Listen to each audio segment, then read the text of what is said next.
Now, the COVID-19 pandemic continues to evolve, with the country now reporting a third wave. And as Lilian Muli reports, given the uncertainties over the duration and severity of this pandemic, there was then need for everyone to transform and adapt changes to cope with the new normal. Well, these included moving to new ways of lifestyles in line with social distancing and compliance to new information technology in order to weather the storm of continued disruptions.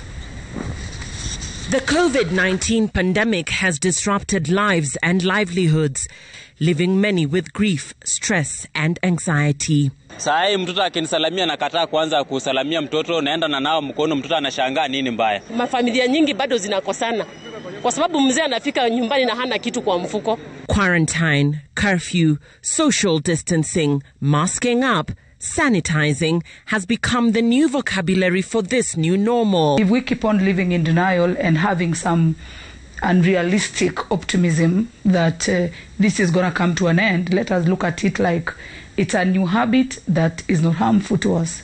Evelyn Ogendo, a psychologist, says that the virus has left a mental health crisis that will be with us for a long time.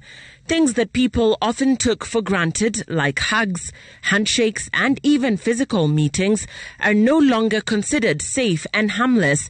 You know, your husband used to see him as a handsome person, as somebody you can stay with, as somebody you can take care of your family together. And then here he's so helpless, so sacked from job. And then you expect him to do things for the children, like food, like school fees. He can't do that. So immediately the wife changes the way she looks. She starts looking at the husband as a problem. The closure of places of worship in Kenya has had a profound impact on the church. It has lasted longer than we had thought. We had imagined that this would have been through by June last year. Now we are headed to almost another June. It's 1 year down the road. Among the Catholic faithful, a lot has also changed, as witnessed during church services. From how the sacrament is administered to the manner in which the Ash Wednesday was conducted. The church had to conform to the new normal, where priests should sprinkle ashes on the head rather than rub them on the forehead, as had been the tradition. We still do Holy Communion, even online. Those are some of the things that we are learning that can be done. You know, we do Holy Communion and people participate from their homes or from wherever they are participating in the service. According to Bishop David Oginde, whilst there were concerns that these COVID containment measures would lead to an exodus from the church, the opposite is what has been witnessed. There has been greater attendance in church than before, especially in the Western world, where very few people were attending church before COVID. Some churches that had like 100 people, 200 people, are now registering 3,000 online people who are attending. So what will a post-coronavirus church look like? It is not just church, almost every kind of business that has really shifted because even in church we have found new ways of doing things. Shopping, meetings and social events have all moved online in the wake of the coronavirus pandemic. And now the safety protocols have forced couples to hold virtual weddings. Grace and Kangethengure are a young couple.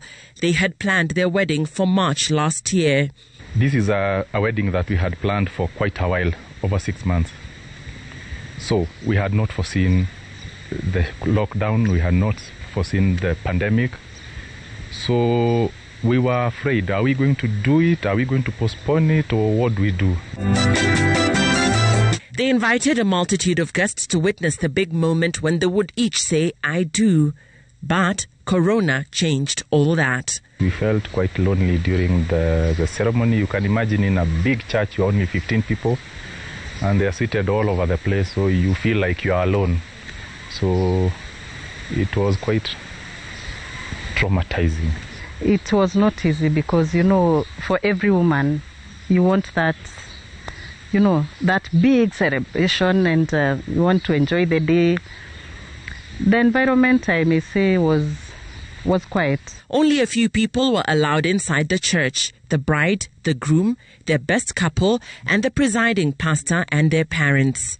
There was no evening party. We could not go to even a luncheon somewhere.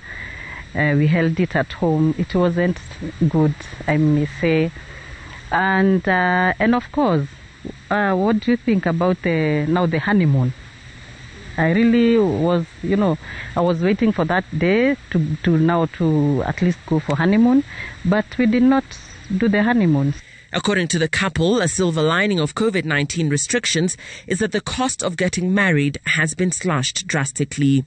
There is still a lot of controversy over the government's announcement to keep funeral attendees at a minimum, and with new orders for burials to happen within 72 hours, the Kenyan tradition of grand send-offs is also being tested in this COVID-19 era.